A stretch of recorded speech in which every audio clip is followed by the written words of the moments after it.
Yes, the Finnish Football Show. I'm Mark Wiltshire. This is a bit of a Finnish Football Show bonus episode. We only put a full show out about a week ago. Today is Tuesday, the 8th September. I'm joined by Mark Hayton. Hi, Mark. Hello. And by Keke Mark. Hi, Keke. Hello. And what we thought we'd just get together for a quick, low-key, unscripted, unplanned show, just to look back at the first two rounds of the UEFA Nations League. So Finland played against Wales at home in Finland last Thursday, which was the third of September, and then again they played away at Ireland on Sunday the 6th. So we just thought Mark's been really active in the last week, churning out the written words, and he sort of previewed the games and wrote the match reports. But we just thought we'd get together and talk through what we'd seen over the last few days. So maybe we should start with Finland 0, Wales 1. Mark, what were your first impressions of that game?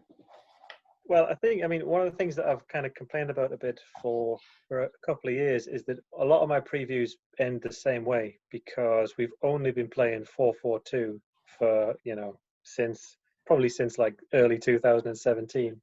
So once again, even though the squad came out and it was a little bit hodgepodge and a little bit kind of unbalanced, I still thought, like I guess many others, including the Ballolito when they tweeted out the formation pre-game, that Rive was just going to go with the standard 4-4-2. But he put three at the back, three in midfield, and then there was a nice Twitter debate about whether it was 5-3-2 or 3-5-2. But he put wing backs on and approached the game in a basically a brand new way. He gave a debut to Niskanen on the right, which is the young Coops lad, who I thought, in terms of like first impressions, I thought he was hot. Like he was quick, he was good with the ball at his feet, and I thought he did just incredibly well. And then he had it was Jere Urunen on the left hand side. So first impressions was it serves me right for complaining about having a boring 4-4-2 for 3 years. But I mean, it was I think, what was it, first minute, second minute, third minute, I think, when Wales had the ball in the back of the net. So it was a little bit hairy, certainly from the off.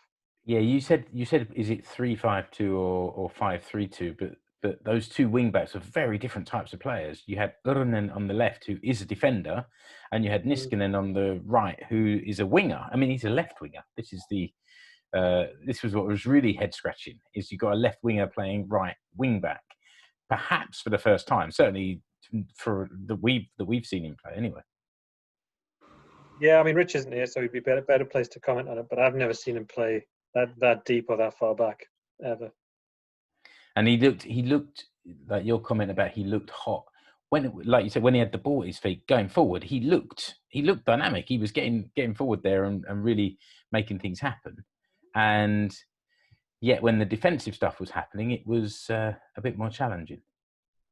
Well, yeah, he was against from the Wales side. On his flank was Daniel James, the kid who Man United squad player now. But I think if you remember when he debuted for Man U, I think he scored something like 3 in his first 4 or 3 in his first 5 games, something like that. So he's a tricky guy who a lot of pace, a lot of good technique, and a lot of like skill and a lot of good awareness. Playing against a guy that's playing like defensively, right back, full back, right wing back, however you want to call it, for the first time in his career, I think it was a bit too easy for James to find space. So Niskanen was good in the offense because he was quick. He was good going forward. He moved the ball well, but that first, I think it was 3 minutes. It was Ben Davies slid the ball in behind Niskanen.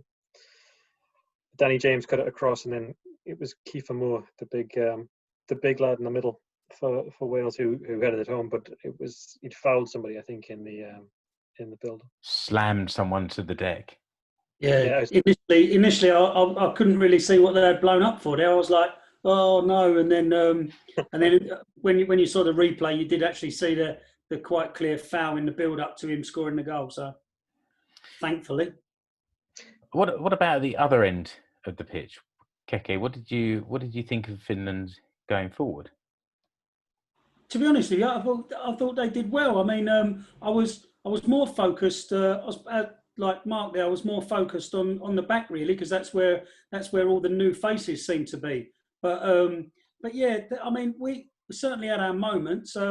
What I will say is, I'm glad that we got the defeat out the way first, and then ended the little double header with a win, because the other way round wouldn't have been as we're all sitting here with smiles on our faces. But yeah, the other way around, it might have been a bit different. But yeah, I mean, it was nice to see Pukki and Boyanpalo up front together.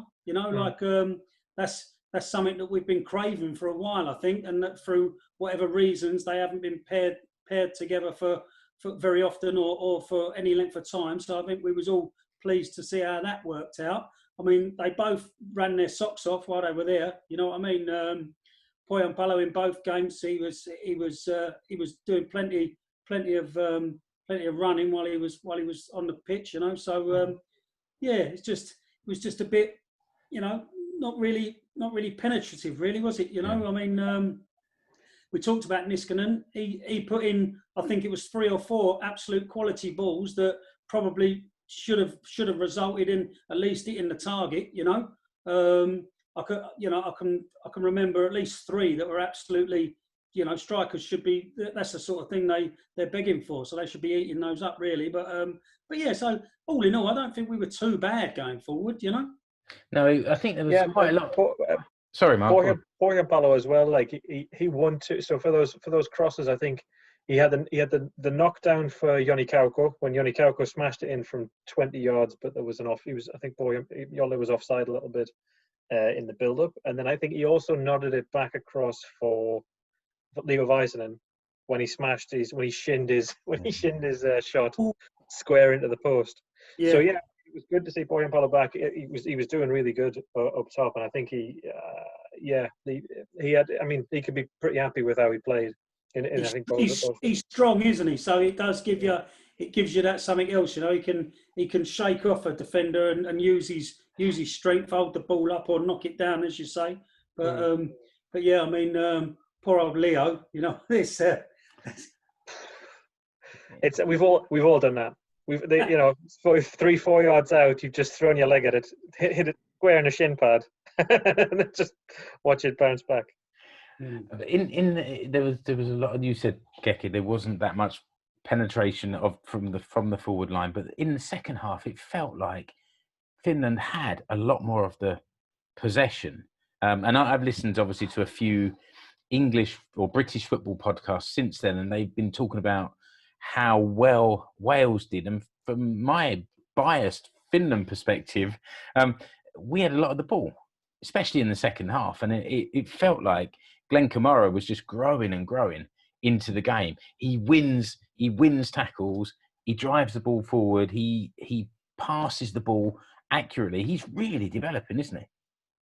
Yeah, I mean, you guys know I watch a lot of Scottish football, and I especially keep an eye on Rangers. But Glenn Kamara started the first few games of the Rangers season, but because Stephen Gerrard up there is playing with 2 holding midfielders, a lot of the Rangers fans, and possibly rightly so, are getting on his back a bit, saying, we're trying to be the best team in the league. We should be attacking teams a bit more rather than having a team with 2 holding midfielders. So recently, poor old Glenn's found himself on the bench despite playing the role that his managers asked him to play.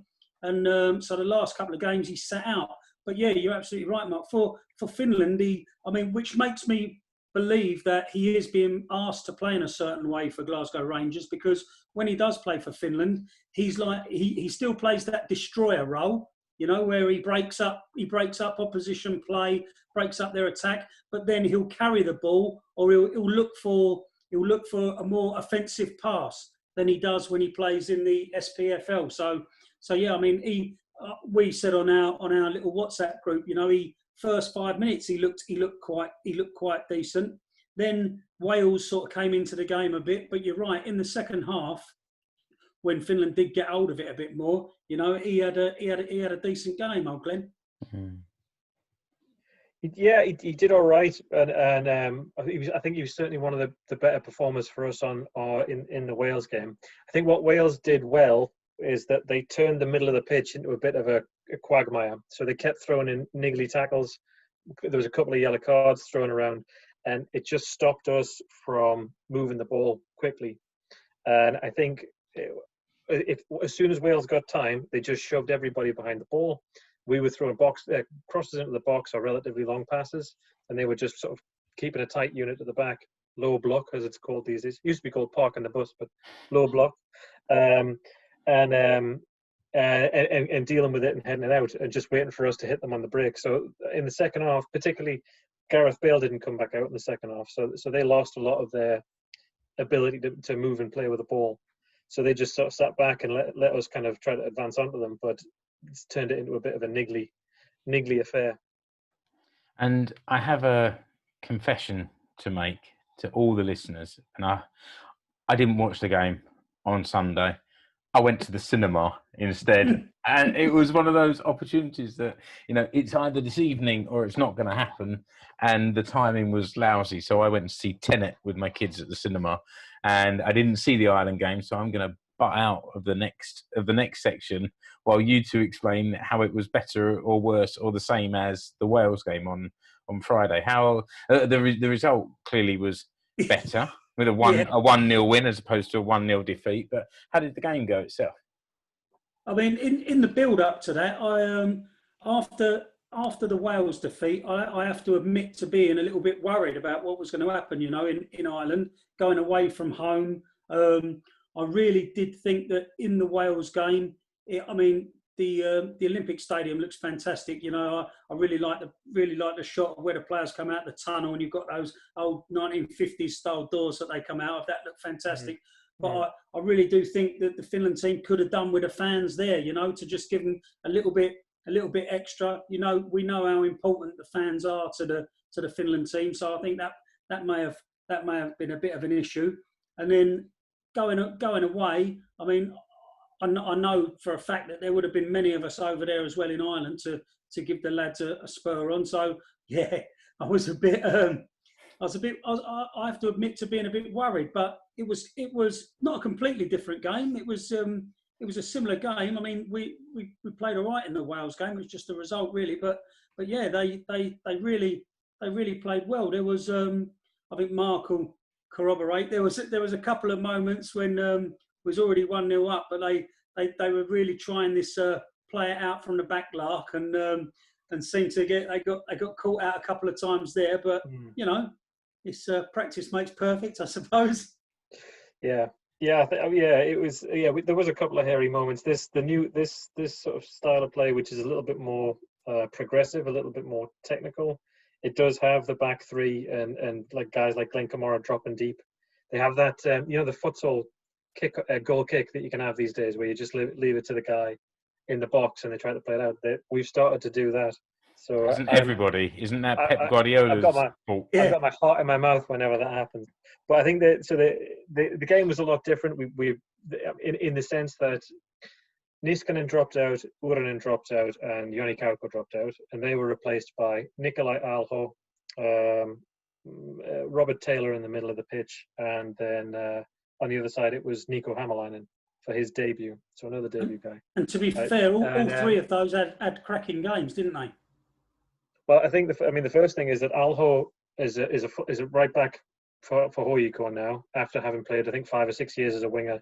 Again, his previous foil when he was a bit younger and quicker, but he's been playing at full back now for a couple of years, so he was used to that. He was used to the defensive side. Didn't get caught out during the game, and Hämäläinen is like usually an out and out fullback who's young enough to keep running up and down the flanks like all day. So they were both. I think they were both perfect for the positions that they were playing, which really sort of showed. And then the other thing is that when Robert Taylor came in, Joni Kauko was really good. He had a lot of industry, a lot of energy. He was, crunching into tackles and he was closing stuff down. He was trying to get up to support the forward. but Robert Taylor's such a clever player. He was moving into spaces that it just left the Irish midfield confused. They had no idea how to pick him up. They had no idea how to follow him, and that made loads of space for Glenn Kamara, for Tim Sparv to pick up the pass and to move the ball around and move it forward. So one or two really small tweaks left the game, I think, a lot more open, and we looked a lot better, a lot more comfortable on the ball. And I don't know if it was just because it was the second game and they've had, a few more days together, or they've had the Wales game to sort of settle into the system. But I thought the guys at the back played remarkably well against Ireland as well. There was a lot of stuff flying about on social media about Daniel O'Shaughnessy. What's this guy turning out for Finland when he's got a name like that? But but he had a great game. Against I don't know if it spurred him on. Being in Ireland, which is obviously half of his heritage, but he really had a cracking game. Maybe, as I said, maybe the previous game it just settled a bit of nerves, and it wasn't such a new experience. But yeah, he really played well, I thought. I mean, I think you're right. I mean, the three of them did play well against Wales. The goal that we conceded was, I think it was. I mean, Leo Väisänen's positioning was a bit off. We got caught in behind against Wales. It was a difficult thing that we got caught on the break. There wasn't that much any of the centre backs could have really done. I think that preparation time, they were a lot more solid against Ireland. They looked like they'd been. I mean, Johanni Ojala's. He looked like he'd been like first choice centre back for years. Like he just he was sweeping up everything. I really liked him. And O'Shaughnessy, he's been a young hot prospect for about 5 or 6 years, and he struggled. I think he couldn't get a game in Denmark. He couldn't get a game at Brentford, and he's come back to Hoyko. He's playing every game now. Yeah. And he looks like he's turned into a proper centre back. Like he can handle himself. So yeah, I was really, really impressed. And it's not just defensively, like heading the ball and tackles and all the rest of it, but O'Shaughnessy and Leo Väisänen were doing the Sheffield United advanced centre back thing. They kept stepping forward into midfield and then turning up in weird places for throw-ins. Yeah, it was like 1-0 up I think it was like the 90th minute, and I think we had a throw-in on the left. And I saw Daniel O'Shaughnessy like coming up to try and win that. I was like, what's 90 minutes, man? I'm like, what stuff? Get back. So yeah, they're developed and they look solid together, but also they're trying to be a bit more progressive, a bit more advanced, a bit more, I mean, it's this is the perfect. This Nations League, again, I know we've gone over it 1,000 times, but and it's in every other media I listen to, it's completely berated. So I think we're the only shining light for the poor old Nations League. But these games, I mean, obviously a couple of the changes were forced. It would have been interesting to see if River would have gone with this formation and style if it had been Arajuri and Toivia in defence. But these games, these competitive games, give you the opportunity to experiment with a style, to bloody some young players, without it being a meaningless friendly. Do you know what I mean? So I think it's a great opportunity. But as I say, with Arajuri and Toivia to come back, it's really boding well for the future of having that strength in depth. And we talked. You both talked in glowing terms there about the defence, but we actually scored a goal in this game, so we've got to give a little bit of love to the goal scorer in the Ireland game. It was it was scored by the substitute Frederick Jensen, and it was quite an entrance onto the field. 17 seconds, I believe it was. Yeah. How many did you count? 17 seconds. 17 seconds, yeah, something like that, yeah, not bad. Not a bad thing. Bit of made on the pitches of Uvascular, that goal, I think, because Robert Taylor had quite a bit to do with it. So I'm claiming that one. Every right to. Paint pictures with words, boys. Describe the goal for those that are listening that maybe haven't seen it. Well, some neat little interplay, really, wasn't it, Mark? Yeah, throwing from the left. He came on. Yola came off. So Yola had been battering around. So he'd been doing a lot of winning the ball. And What had happened in the second half is that Teemu Pukki had started to come deep to pick up the ball to help out the midfield. So I think what they tried to do was put Pukki further forward and bring Jensen on so he could drop a bit deeper to pick up the ball. Jensen came on to pick up for Jolle. I think it was Nico Hamalainen threw it in. He chested it down, sent it forward, knocked it to Pukki, who knocked it to Robert Taylor. And Taylor what did he do? He burned a defender or two, took a beeline into the box, and then just slid it across to the back post, across the 6-yard box. Jensen had continued his run around the back and slotted in. Lovely, really well worked goal. He still had a little bit to do, Fredrik Jensen, because the defender was right on him. Obviously, Darren Randolph was scrambling a bit across the. He didn't quite. The cross sort of went straight in front of him, but he didn't risk coming out for the cross. Randolph. He tried to scramble off to the post, and Freddie was there to sort of. It wasn't quite a tap in. He had to sort of slide in and beat the defender. But maybe got a bit of lift on it as well over Randolph, who was scrambling across. But back of the net. That's what counts.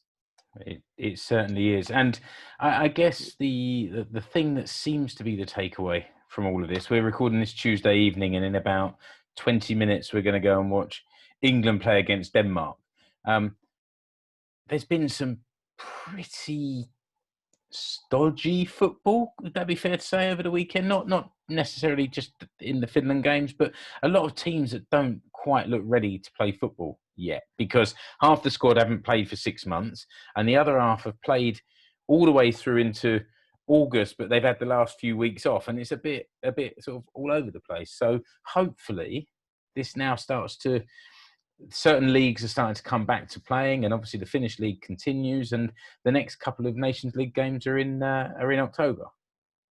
Yeah, I mean, you can see obviously there's a bit of rust out there, not only for the 2 games that we've watched, but I think, as you said, Mark, across the international scene, across the fixtures, there's obviously a bit of rust with different squads, but it's good to see them back playing, isn't it? You know what I mean? It is, and I mean, I think at least for us, it was good to see that as the game wore on against Ireland, and as you go, if you start the clock from minute 1 against Wales, and then you go to the end of the Irish game, we just got better, roughly. I know we had a bit of a blip it late on against Wales, but it was against the run of play, and it wasn't like it was just one of those things that happens. But when we finished the game against Ireland, we finished strong. I think they had a couple of half chances that we might have crafted for them, trying to be too clever at the back. But for us, Pukki could have scored. Darren Randolph had to make an absolute worldie of a save to deny Nikolai Alho. So we had ourselves our chances to make it. It could have been easily 2 or 3, and I think it would have been a fair result. And despite all that, I don't think Radetsky was too bored in the Finland goal in the Ireland game. He made that one cracking save where the Palalito social media has been out there calling him Spider-Man, because he came out in the sort of the block, the big stretch style. So Schmeichel-esque. That's it. So feeling positive. And I've got to say as well that that new shirt and that new kit looks absolutely cracking on the players on the pitch. Anyone who had their doubts about it when they just saw it on photographs or whatever, to see it actually moving around the pitch with the names on the back, it looks really cracking. Yeah, professional. Yeah. And on that point, I reckon it's a good time to wrap this up, because our 15 minutes is almost closer to 30, I'm sure. But that's what happens when you put the 3 of us in a virtual room. So next Finnish football show, I think we'll aim to get a full show out perhaps just before the next set of games, and then do a little review like this afterwards. Remember to check out what Keke is doing with the Instagram page. All of these sort of live recorded shows are going up on the YouTube channel. We've got our Facebook page, Facebook group, and Mark's getting back into the swing with the old writing as well. It's like FC saw me, never went away. So until that next show, Keke, thanks for joining me. See you again soon. Kiitos. And Mark, see you again soon. Yes. Kiitos. And that's it. And that's it for this Finnish football show. Thanks a lot. Bye bye. Cheers, mate.